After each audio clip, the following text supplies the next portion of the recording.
بسم الله الرحمن الرحيم يا أيها الذين آمنوا إذا قمتم إلى الصلاة فاغسلوا وجوهكم وأيديكم إلى المرافق وامسحوا برؤوسكم وأرجلكم إلى الكعبين.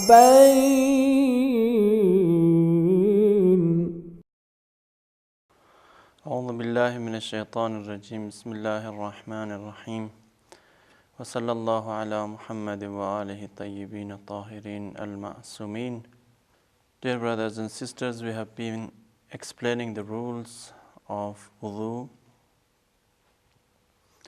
There are a few more issues left that need to be explained. There are certain questions and certain ambiguities regarding the rules of Wudhu, and these ambiguities need to be addressed in one way or the other. For example, if we have offered our prayers and all of a sudden we start entertaining doubt about whether we performed Wudhu or not, what are we going to do? What about if we doubt in the middle of prayer whether we performed Wudhu or not? Again, what is our duty here in this regard? When it comes to the first question, of course, your prayers would be valid, and it's not necessary for you to offer your prayers once again, because you have already offered your prayers. During the prayer, you did not have the doubt, and you did not entertain doubt. Now the prayer has been offered. It does not make any difference whether the time is left or the time has passed. In both cases, your prayers are considered as valid. As far as the time when you doubt, when you are offering prayers, then in that case you cannot continue offering prayers. You have to take action to make Wudhu, to perform ablution, and then offer your prayers. Dear brothers and sisters, if a person is suffering from incontinence, from a serious problem of lacking the control to the ability to control his urine or to control his stomach, this is termed as incontinence in the epistles of Islamic laws. Of course, this is one of the questions normally asked by people, but there are many people who feel shy to ask such questions. So let's assume that there are people who are not in a position to control their urine, and there are people who pass wind every now and then. They cannot control themselves. It is beyond their control. So what is the position in regards to such people? What are they supposed to do? Let me tell you that the rules which are applicable to those people who cannot control their urine are applicable to those people who cannot control their stomach in terms of passing wind. So if you understand the rules of the person who cannot control his urine, then the same rules and the same laws apply to the person who cannot control passing wind during prayers. Dear brothers and sisters, if a person is sure that at some time during the prayer and during the prayer time there will be a respite, during which there will be a restraint, during which he can control himself, and he can restrain himself from urine or from making wind, then of course he should perform wudu and offer the prayers. And if he can control his stomach, or if he can restrain himself for just as short a time as he can offer only the obligatory parts of the prayers, then in this case he should not the recommended parts of the prayers. He should suffice to offering only the obligatory parts of the prayers. He should drop the recommended parts. There is no doubt that if a person is not even able to control, to restrain himself for just 1 minute, or even for that, less than that, and he passes wind every moment, and there is no time, he cannot predict that he can pass wind or he can restrain himself for a while, then in that case, he should perform one wudu, and one wudu would be enough. Even if he passes wind in the middle of prayers, even if he urinates in the middle of the prayer, then that wudu is sufficient. According to some scholars, he can offer 2 prayers with the same wudu. It's not necessary, of course, to offer only 1 prayer. He can offer 2 prayers with the same wudu. It's not necessary for him to renew the wudu. Of course, you need to refer to the scholar, to the mujtahid whom you follow. You have to make your own independent effort and an independent research in this regard. But this is the general rule and the general law, which is normally the majority of religious scholars and religious authorities have stated and the epistles of Islamic laws. Of course, those who suffer from incontinence, those who cannot restrain themselves, they have to wear something. They have to use some cotton or a piece of cloth or something to prevent urine from spreading to other parts of his body, from spreading to his underwear, to his undergarment. The cotton is required, because if he does not use the cotton or maybe a piece of cloth to prevent the urine from spreading, then of course his leg and his trousers will become ritually impure, and in that case he will not be able to offer the prayers. If, as I said, if a person suffers from incontinence, it does not make any difference whether he cannot control his urine or he cannot restrain himself from passing wind. The same rule applies to both of them. And the same rule applies to the person who cannot control his bowel also. He should, of course, go ahead and follow the same prescription and the same rules and the same laws that have been advised and prescribed by religious authorities. Now there's another question, of course, not related to incontinence, but related to a different subject. Of course, related to wudu, it is in connection with wudu. The question is, where is wudu mustahab?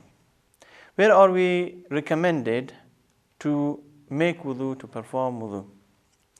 There are a few places and occasions where it is recommended to perform wudu. Wudu is recommended for namaz mayyit, for the mayyit prayer, or for the prayer which is offered on a dead body. It is recommended, of course, it's not wajib. It is also recommended to make wudu when you want to visit graves, If you are going to a cemetery to visit the graves of the graves, then of course it's recommended to make wudu. And also it's recommended to make wudu when you want to enter a mosque. It does not make any difference what mosque you want to enter. When you want to enter a mosque, it is recommended to make wudu before entering the mosque. ناجيتك يا رحمن ودعوتك يا ديان يا خالق الإنسان الله الله الله يا خالق الإنسان الله الله الله. And of course, the same rule applies to the time when you want to enter the shrines of one of the infallibles. If you want to enter the shrine of any of the Imams, then it's recommended to make wudu, to perform wudu. Also, the scholars and religious authorities have said that if you want to go to bed, it is always recommended to make wudu before going to bed. Performing wudu is recommended. It is mustahab before going to bed.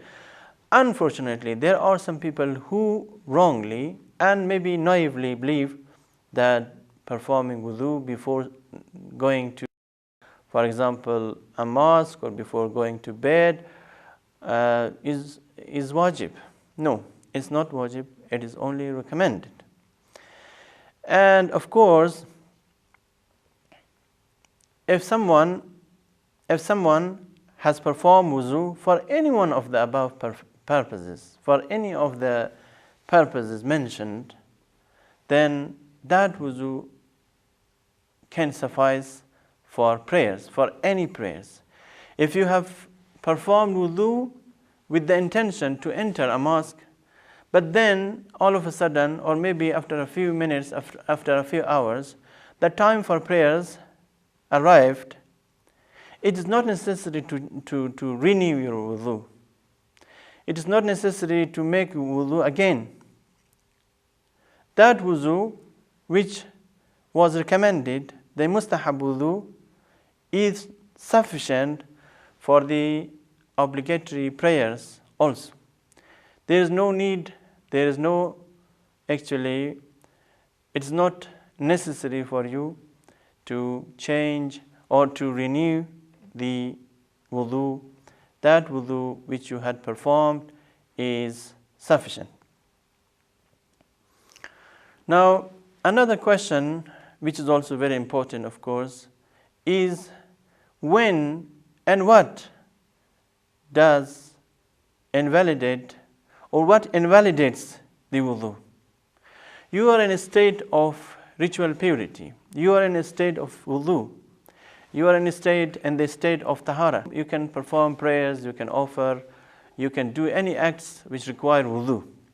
Now, what are the things that make wudu void? What are the agents that invalidate the wudu? There are 7 things and 7 agents that invalidate wudu. One of them is passing of urine. Passing of urine invalidates wudu. There is no doubt about it. And the second is excretion, defecation, and releasing oneself. That also makes wudu void. And the third agent is passing wind from the rear, from behind. This is the third invalidating agent, of course. And the fourth invalidating agent is asleep. Asleep, of course, that should be deep enough to restrict sight and hearing. Now, sometimes you take a nap and you do not go to a fast sleep. You are conscious, you are aware of the movements around you. That kind of sleep will not invalidate wudu. Of course, the sleep should be deep enough to restrict the eyesight and the hearing. In that case, of course, your wudu would be made void. And the fifth invalidating agent is things on account of which a person loses his sensibility. For example, a person becomes insane, or a person drinks alcohol, he goes drunk, intoxicants, he drinks intoxicants, wine, for example.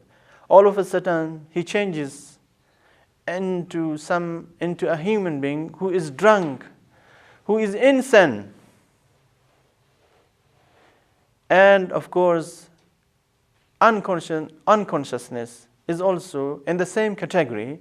If a person becomes unconscious, or if a person becomes insane, or maybe a person becomes drunk in the sense that he loses his consciousness, in that case his wuzu is made void. And the next, of course, invalidating agent is istihaza. A woman who enters the state of istihaza should, of course, make wudu. And of course, there are different kinds of istihaza, different occasions and different examples for istihaza. There we have little istihaza, medium istihaza, and excessive istihaza. Different types of istihaza have different rulings and different applications, different actually rules that need to be taken into consideration. And of course, when we talk of wudu in regards to istihaza, we mean the little istihaza or the less istihaza, of course. The seventh invalidating agent is janaba. Of course, janaba requires ghusl. But this is one of the invalidating agent. And a person in the state of janaba is not relieved of the obligation to offer prayers. So he must offer prayers. But if he was in the state of wudu and he enters the state of janaba, then of course he is considered to be impure. And a person in the state of impurity and a person in the state of janaba should, of course, perform ghusl, not wudu. There are many people who believe that they have to make wudu also after janaba, after performing ghusl janaba. Of course, ghusl janaba is always sufficient for wudu. It always suffices for wudu. It's enough for wudu. When you have performed ghusl janaba, then it's not necessary to make wudu. And if you perform wudu, the wudu would not be needed. It is excessive, it is additional, and it will not be counted because you are already in the state of wudu. Of course, if you were in the state of janaba and you did something that invalidated the ritual purity, you did, for example, after performing ghusl janaba, you went to the bathroom, or you passed wind. In that case, you need to make wudu, and that ghusl will not suffice. But of course, there is no doubt that your ghusl has been counted. It's not necessary to do the ghusl once again. And it's always not necessary for you to keep yourself in the state of ritual purity or to restrain yourself from passing wind. If you are in a difficult position where you need to release yourself, it is not necessary, it is not recommended to keep yourself in a difficult position. You have to relieve yourself. You have to go to the bathroom, or if you need to pass wind, that should be done, because in the time of prayer, you should not have any problem. You should concentrate. You should focus your attention to the dhikr, to the recitals, and to the words and the verses which you recite during prayers. Ya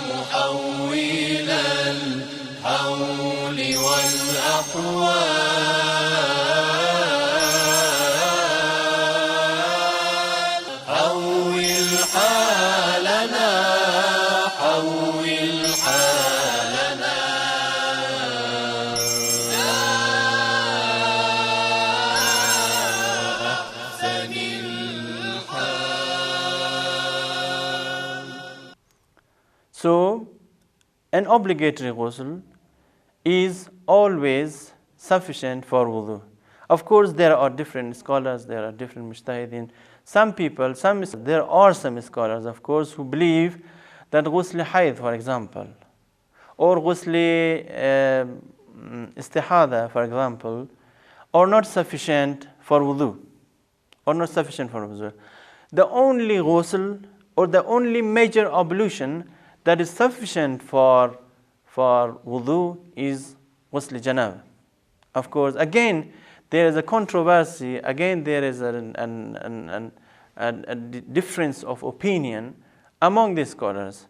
Some scholars even believe that even a recommended ghusl, a mustahab ghusl, such as ghusl jum'ah, is sufficient for wudu.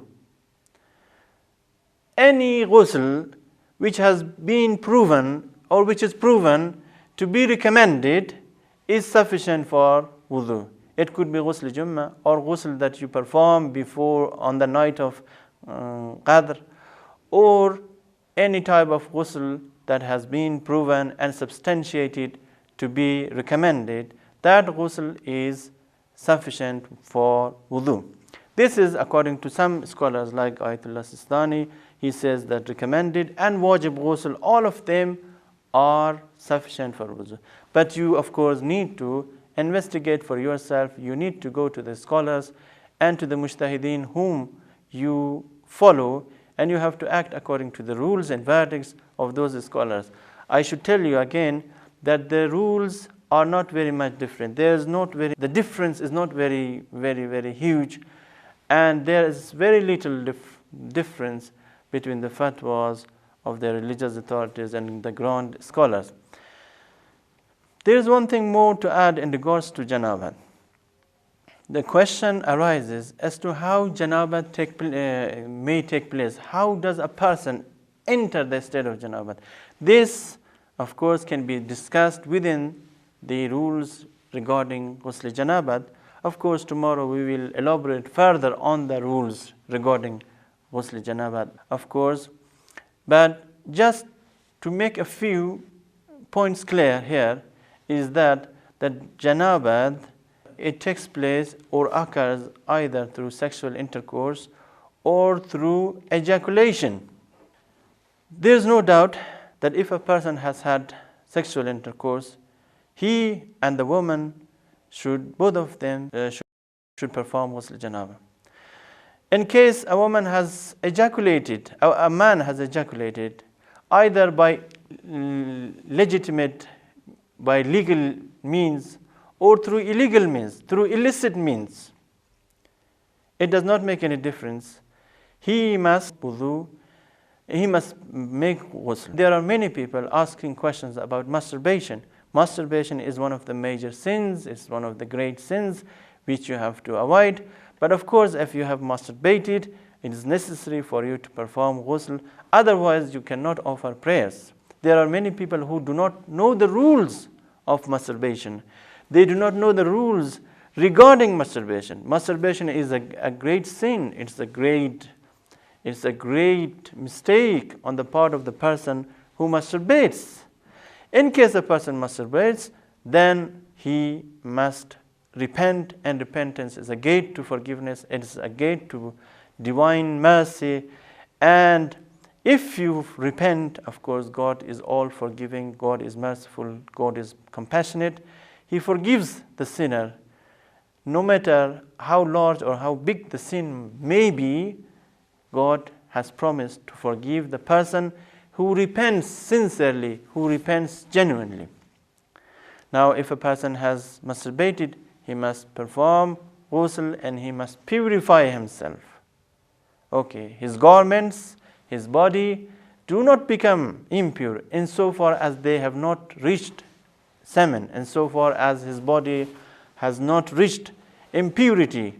But if it has reached impurity, if his body has reached the semen or come into contact with semen, then of course that part of the body needs to be washed. And there is one thing, when you perform ghusl, of course, it's not necessary to purify yourself, to wash the parts of your body that have come in contact with semen or urine beforehand. No. When you perform ghusl, of course, then you can do it at the time of performing ghusl, and it's not necessary. And as I said in wudu, of course, it's necessary to clean all parts of wudu, and before performing wudu, all parts of wudu need to be clean. But when it comes to ghusl, it's not necessary to do this. You can just wash yourself during wudu and purify yourself when you are performing ghusl. Dear brothers and sisters, a person, as I said, enters the state of janaba in two ways: sexual intercourse and discharge of semen.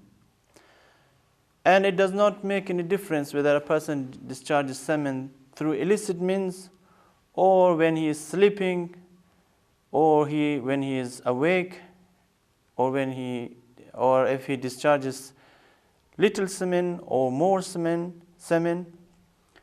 And of course, there are some signs through which we can distinguish, through which we can discern whether a person or the person himself, he is discharged semen or not.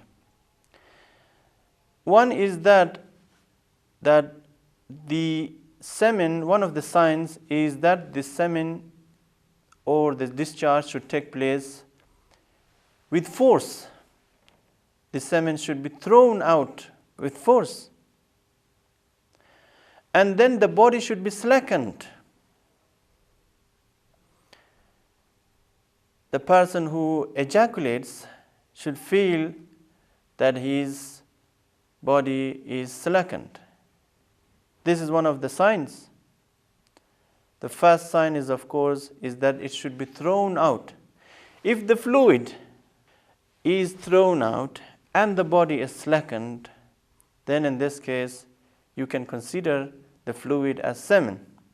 And in that case, also, sometimes, of course, there is a term, normally they say pre-cum. The pre-cum is not impure.